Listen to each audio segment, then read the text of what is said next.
Welcome back, everyone, to another episode of ShiftED podcast, scouring the world for thinkers, researchers, educators to make our understanding of the world of education a little bit clearer.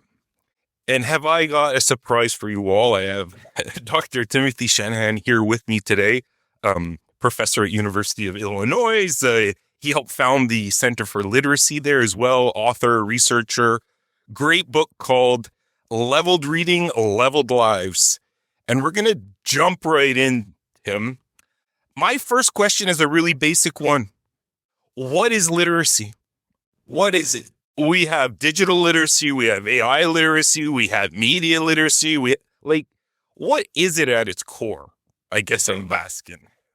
The term literacy has really come to mean general knowledge, and that's why it's used in all the ways you were just describing.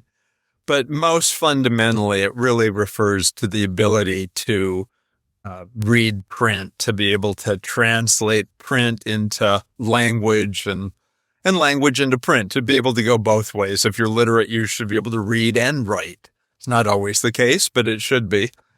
And so, yeah, reading and writing are, and it doesn't matter which language we're talking about, that's pretty standard. And then, people will, here's auto literacy or here's, AI literacy. And they just mean, here's some information about that topic. I don't love that use of it, but literacy is such a powerful term because reading and writing are so fundamental in our intellectual lives, our civic lives, our social lives that, frankly, you can't blame them for wanting to right. get in on the fly about termed everything. That's exactly right. And Tim, I do a lot of work with early childhood educators, preschool into grade 1 and 2. And we always talk about the kids kind of like early developmental stages that all kids kind of grow at their own pace, right? And we shouldn't interfere in that natural process that happens as kids grow up and come into their own. Does this apply also to reading and writing? Are those same ideas that we have to do it at not a specific time, but we have to let the learner come into it rather than us push it on them? Can you expand on that idea a little bit? Yeah, first of all, one of the things that linguists and psychologists and so on have certainly made clear to us is that literacy development really begins really early. Kids are getting exposed to text in all kinds of ways, and whether parents are reading to them or taking them on the cart through the supermarket. The kids are seeing words and wondering what that's all about as early as 18 months, 12 months. It comes in very early. When I became an educator, now we're talking a long time ago, this is, dark ages kind of stuff, but, kids were supposed to learn when they were in first grade. They were supposed to learn to read. They'd start first grade year not reading, and by the end of the year, they had to be reading. And it put a lot of pressure on, that notion that everybody was going to get this at the same rate. And, of course, parents were also supposed to try to delay kids from learning to read. Don't allow that to happen because it would hurt them, supposedly. They really thought it was going to cause mental illness and all kinds of crazy stuff. So essentially, what I came to embrace the idea of whether you're a parent or whether you're a preschool teacher or a kindergarten teacher, we should really start teaching literacy really early. Not with the idea of, they're going to be at much higher levels, but it essentially extends that whole ramp. Instead of it being 3 months or 6 months or a school year, it's 3 years, 4 years, 5 years to make the same kind of gains that we used to make. And I think that's a more respectful approach to those developmental issues that you're talking about. But more importantly, I think it makes sure that every kid gets the maximum chance of success. Imagine that youngster who isn't quick, but slow at language learning, who used to find themselves at the end of first grade being a failure. And now it's, I started this 2 years ago and, I'm doing fine. if you think about it, if you're trying to get a car up a ramp, and you're having trouble doing that, you can do two things. You can either apply more pressure, or you can make the ramp more gradual. And I'm really calling for making the ramp more gradual. Interesting. I like that analogy. It makes so this idea of like preschool or kindergarten having to prepare the students for cycle one, like, oh, they need to read and they need to know how to write. And like, that seems a little bit preemptive, a little bit. Like, again, you're having that extended ramp that starts young, but can like go for long. Absolutely. So as a parent, if I'm reading to my youngster and they're 2 or 3 years old, encouraging the youngster to participate, not just to listen, but to take part in it. Kids love to try to read it and, to figure out what you're reading on the page and all that. And that's fun to involve them in. So that's one kind of piece of that. Another piece of that is, go to any toy store. You're going to find all kinds of alphabet blocks and poster and all that stuff, and nothing wrong with any of that. Bring that into the house. And certainly don't be afraid to let your youngster play with paper and pencils and crayons and markers. Yeah, keep the unwashable markers away from them. But that's not to protect from literacy. That's you just don't want damage done. And so kids will start pretending. I, as a little kid, can remember pretending to write. I didn't know I was pretending. I thought I was doing the same thing everybody else was doing. It just, there's a social requirement in literacy that we both have to agree to this, and the symbols have to be shared. But that's all stuff that little kids have to learn, and they learn that from those kinds of interactions. And so whether it's, mom pouring the bowl of cereal and, pointing to the words on it and say, hey, look, it says cornflakes. And that's teaching too. And so I think it's important to start engaging kids in that really early. They like it. It's good for them. And it does, I don't know if it prevents later problems, but things that would take longer for some kids to get, it gives them that extra time. Interesting.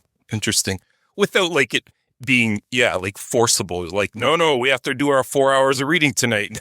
No. And I don't want parents doing that. And it's not, I'm going to teach them, a letter every week. Teach them a letter every time it's convenient.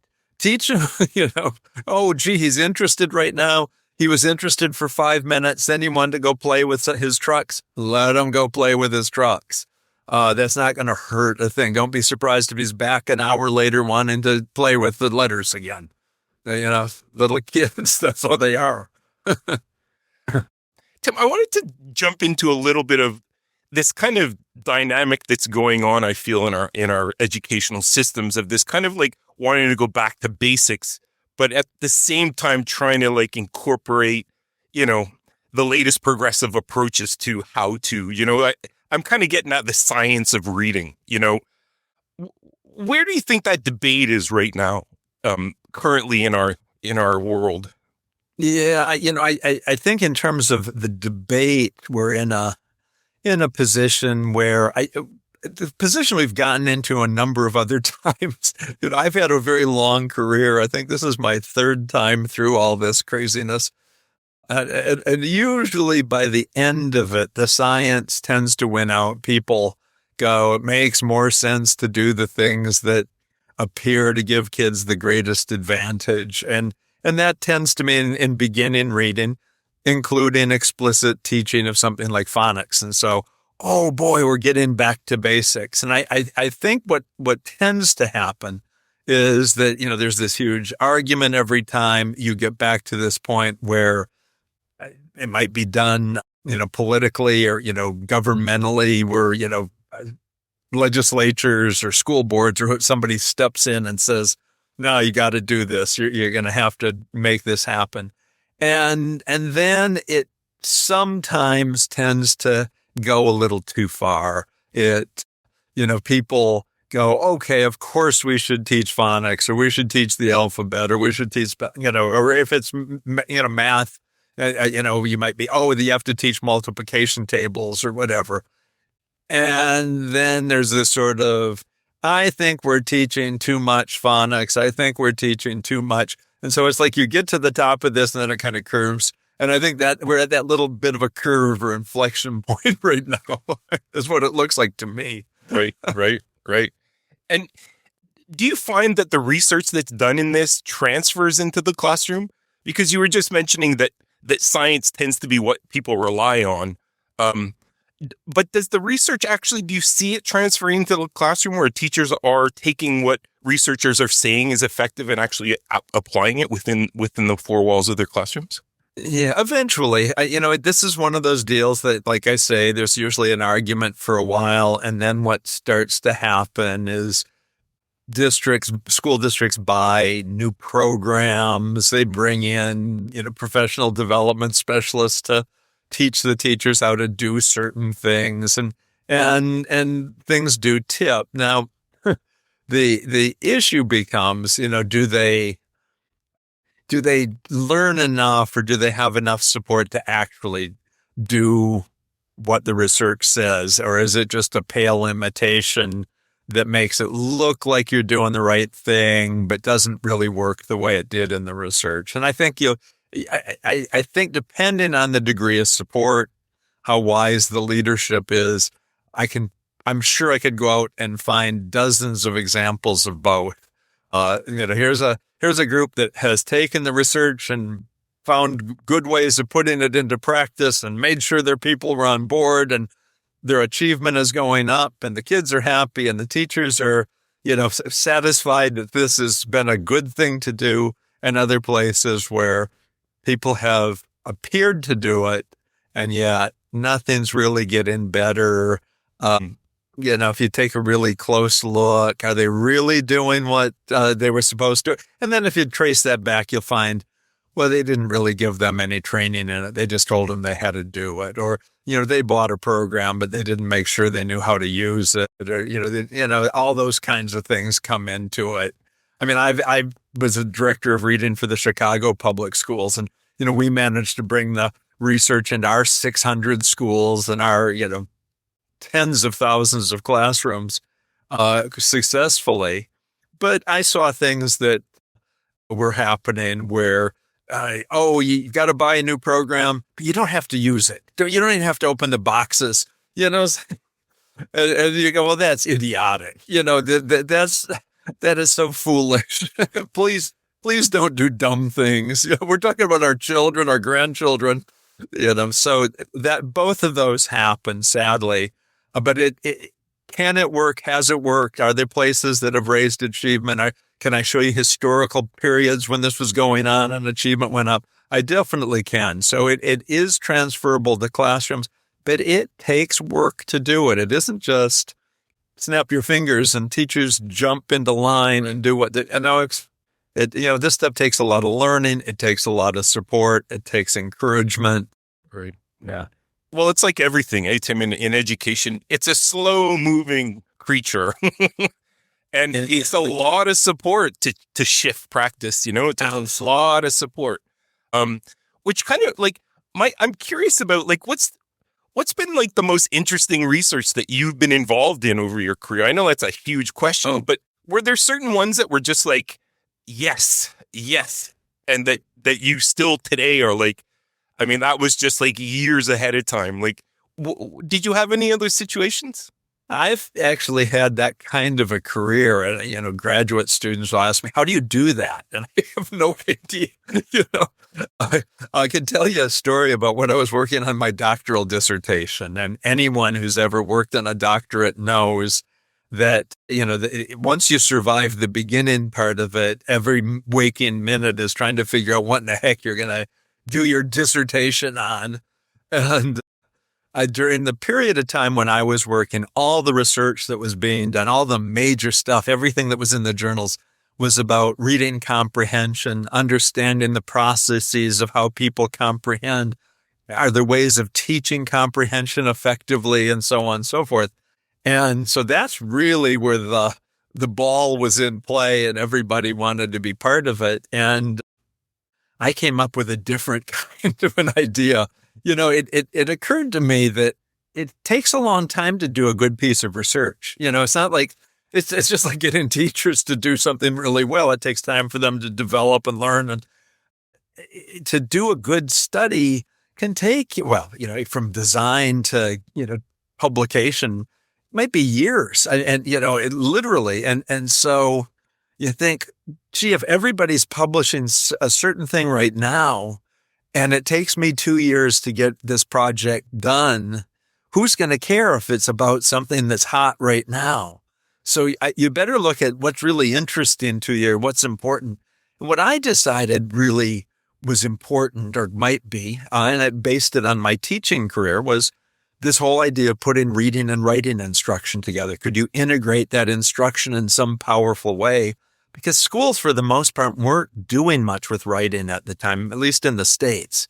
And that notion of, gee, writing is important. We want that to come along too. And my experience was telling me, if you had kids writing, they picked up on what we were considering the reading skills faster and more certainly.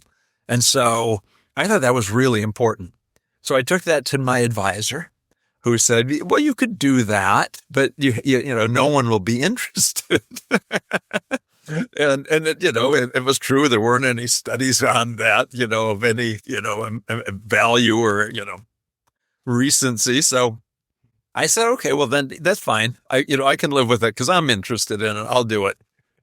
And not knowing, just before I finished, or right around the time I finished it, I had done the dissertation, was polishing it into a research article that could be published.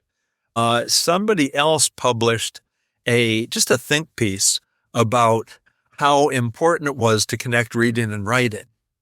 And it was one of those papers that really catches on, right? Everybody's interested, and oh my goodness.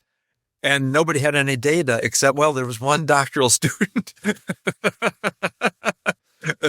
So all of a sudden, this was really important work and everybody wanted to know about it. And for about 2 or 3 years, it was hard to publish anything that didn't connect reading and writing. And I was kind of a star by accident. And that's happened to me 2 or 3 times in my career, where just not going where the ball is now, but maybe where it should be or where you'd like it to be is the way to think of it. So, that would be one example. And, I look at it now, I did that research for a long time and then felt like I'd done everything I could do to contribute to it, and then got away from it for a while. Didn't even bother to try to monitor it. I wasn't, even watching. I put my focus on other things. And then somebody asked me if I would write a research review on the topic for a handbook, go back, this. And I did, and I found all these newer studies that had been done based on my work, where these people had improved on it, extended it, really made it even, more important than I thought it was at the beginning. And that's continued. That work goes on all over the world in many languages now. And it's, somebody asked me to write a foreword to an international book. And it's like, I kind of created this field of study. But, so cool. So I would say to anybody who's planning on doing research, don't try to chase the trend. What do you think is important? What do you think is missing? What would you like your contribution to be? Don't worry about whether other people are going to like it. Worry about whether it's good. And there are standards for that. So that isn't just, in my opinion, that's terrific. And I think, people who do that will find themselves, they'll find their interest becomes contagious. It spreads to other people. But that notion of reading and writing together and that connecting is really important. Yeah. Why do you think that was not on anybody's radar? Like, it would seem a natural kind of fit. Like, you got to read to be able to start writing or write. Like, and does one come before the other? Like, can you bring both in at the same time? I'm super curious now. But you see, it's an interesting set of problems. When I was a boy, the way that it worked is they would start teaching you reading. They wouldn't do it before first grade, but they'd start teaching you when you were 6 years old. and you would never do any writing. You would do, and this was in the United States. It's a little different in Europe and so on. So, but essentially, first, second, third, fourth, fifth, sixth, seventh, eighth grade. Well, yeah, through eighth grade, you'd learn reading, and then you'd move to literature, where you'd be reading literature. And then they had senior comp. In other words, in one semester of 12th grade, they were going to teach you to write. And so the notion was you had to be a really good reader to learn to write. And instead of thinking about, well, gee, let's talk really little kids. Initially, they're trying to understand their alphabet. They're just trying to learn what those letters are, what their names are, what they look like, what sounds you might associate with them. And they should also be learning to write them. How to, initially printing, I guess, but how do you get them on paper? Because, of course, if you're trying to figure this out, trying to create them helps with that whole thing. And then, you keep pushing that along what if when you start sounding out words and trying to read words? Well, that's a terrific time to start trying to make signs and write letters to your friends and write a diary. And, well, yeah, but they're going to spell things wrong. No, they're going to spell things by the sounds, which is just what you're trying to teach them. And so you're making them better. And then, you can push that all the way to, now these kids are in high school even, and, they're trying to learn how to read an essay, or they're trying to learn how to read a scientific paper. Engaging them and trying to create those through their writing is a very powerful way to help them learn to read those. And so you really, instead of just trying to do this all in your head, getting this, you said you've done a lot with preschool. Those kids need to keep the stuff out of their head. They need it in their hands and in their movement and all of that. And so imagine teaching reading without having the kids trying to put stuff on paper and, make letters with clay and all that kind of stuff, So I think we just misunderstood this notion. We treated it like, well, you learn to read to a very high level and then you can apply it. You learn bits of reading as you go, and you can learn to apply those immediately. And the second part of that question was, what do you start with?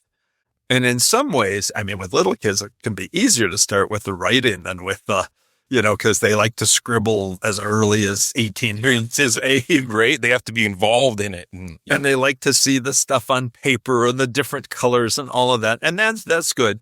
But if you're really talking reading and writing, the fact, I said it earlier, it's a social system. You and I have to agree on the code. The first time I remember trying to write, I wasn't going to school at all, so I probably wasn't in kindergarten yet. And I got a letter from my grandmother, and she'd write these letters to me from Florida in cursive, and my mom would read them to me. So I thought that all you did to write was, and so I wanted to write a letter back to her. So I sat down and, made all those scribbles and took it to my mom, and she wasn't impressed at all because I didn't understand that it's a social system. So now, why was mine different than grandma's? It starts to open up your thinking into those kinds of problems that if you just tried the reading end, you wouldn't have figured out as early. And so, it's as soon as it starts to become, this is how we do it. This is how you join the club. Then, you can do both reading and writing, and whether on a particular skill you choose to start with one and then the other, go for it. It's not going to hurt a thing. That's it. I love that idea of kind of playing with the words and with reading, and it's imitation, but you're starting to understand those conventions as well at the same time. But there's a code, right? There's a way that we do it. I love it. And so you get feedback on that, which then you go, oh, is that how it works? I didn't know that. And then, you go to the other side. Oh, I can apply this. And they do. That's the thing that's so wonderful. Yeah, totally. I guess my final question, here in Quebec, we have quite multicultural classrooms, right? And you come in with, well, here in Quebec, we have, we have a lot of English, we have a lot of French, right? There's probably about 80% French. But we also have a lot of immigration that comes in. So there's other languages within the classroom. How do you coach teachers into adapting to having, not just English speakers, but, like all kinds of different speakers in their classrooms, to, like get them into the same levels as all, the kids that might be native speakers. Yeah. Well, I think the first thing you've got to make sure that all the teachers and the school people know is that language and identity go together. That respect for the home language is absolutely essential.